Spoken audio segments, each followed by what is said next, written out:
What happens when you finally stop begging someone to love you and start choosing yourself instead? Not loudly, not dramatically, but quietly, deeply, permanently.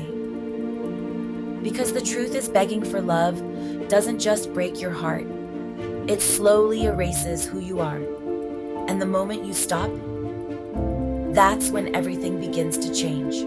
There is a cost to constantly trying to be chosen. It looks like over-explaining, over-giving, overstaying. It feels like rehearsing your worth, hoping that this time they'll finally see you. But here's what no one tells you. When you beg for someone's attention, you are withdrawing from your own self-worth.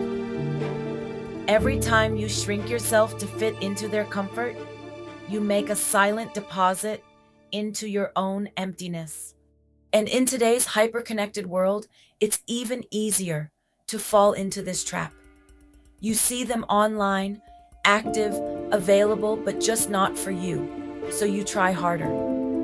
But there's a moment, a very specific moment, when trying harder stops being love and starts becoming self-abandonment. That moment is where dignity is lost. We've been conditioned to believe that being with someone is always better than being alone. But that's not true, because there is a unique kind of loneliness that only exists when you are with someone who refuses to truly see you. It's the silence in conversations that should feel warm. The distance in someone sitting right next to you. The hollow ache of being unseen, unheard, and unfelt.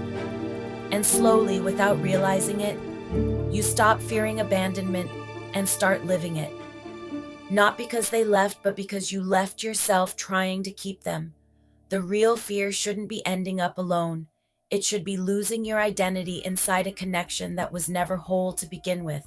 There is a moment, quiet, almost unnoticeable, when you decide you're done. Done chasing. Done proving, done performing. And in that moment, being alone stops feeling like rejection and starts feeling like power. Solitude is not emptiness. It's space. Space to breathe. Space to think. Space to remember who you were before you started begging to be loved. In that stillness, something begins to return to you. Your voice, your preferences, your peace.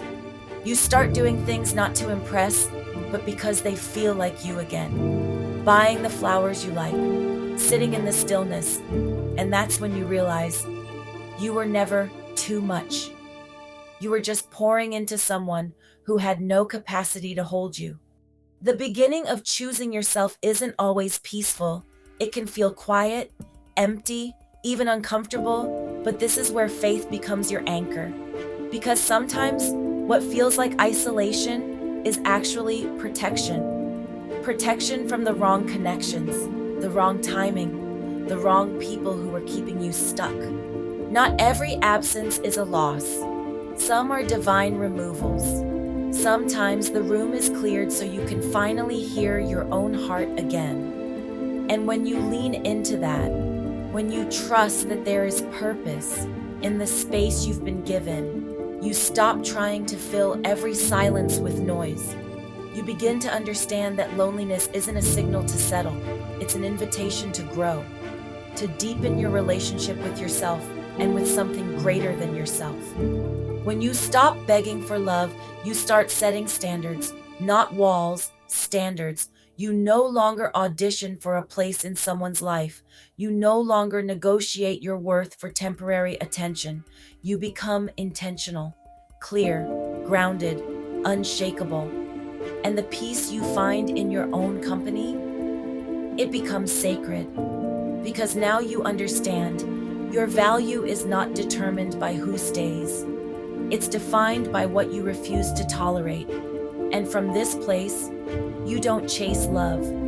You attract alignment. You don't fear being alone. You protect your peace. So what happens when you stop begging for love? You stop losing yourself. You stop shrinking. You stop settling. And slowly, powerfully, you become someone who no longer needs to be chosen because you already chose yourself. And that is where real love begins.